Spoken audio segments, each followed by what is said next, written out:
What's up, YouTube? Topher Peterson here again with episode 15 of Misadventures in Startups. And for this episode, I just wanted to do a quick follow-up to my what I talked about in my previous video. I mentioned that last night I mentioned I was going to try doing some marketing on Quora, which I guess, I don't know. Quora, if you don't know what it is, it's just a Q&A site. People ask I think it's probably the largest Q&A site. People post questions and people post answers.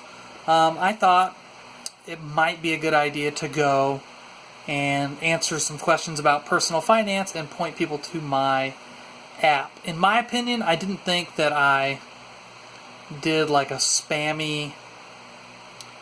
I thought it was a fairly good faith attempt that I did. I just answered 2 questions, and they were questions that nobody had answered yet, and they were relevant to my product. And I think in one of the posts I even mentioned some other competing apps.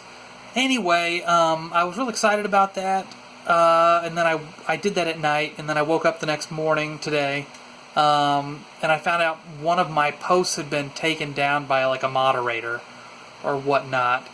You know, I was kind of upset about that. In my previous post, I said I was going to like document trying out Quora as a marketing channel, or as a traction channel, as Gabriel Weinberg of DuckDuckGo would call it. But I think I'm gonna kill the Quora campaign. They do have a paid.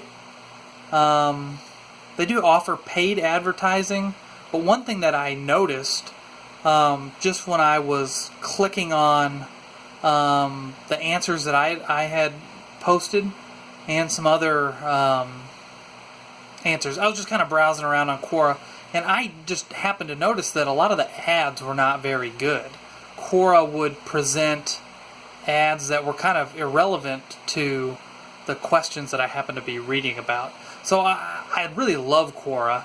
I think it's a great site, but I don't know if their advertising platform is really that great.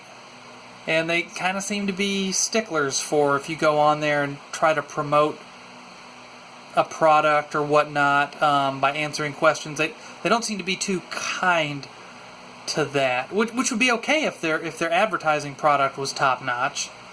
You know, I don't know. I guess that's not really my problem, because there's tons of places where I can go advertise. So, to wrap this up, I think in future episodes going forward, I'm going to keep talking about Startup School, which I'm vlogging about, I think for like the next 8 weeks. And then I'm also going to be checking out some other traction channels. Probably after I finish, I'm doing a big rewrite of my app, Money Phone. My goal is to have it done by the end of Startup School. Hopefully I get it done earlier than that. The big rewrite, hopefully I get it done, I don't know, if I could get it done in like 2, 3, 4 weeks, that'd be excellent. And then, obviously the next step is going to be promoting the app. So yeah, that's what I'm going to be doing here over, the next... I really liked vlogging about trying to find traction channels, because I think it's interesting and it's applicable to other people. Because most people that are doing a startup or whatever have never had to market anything before, so it's a little bit mysterious and it's kind of a tricky thing. So anyway, that's what I've got. See you guys next time.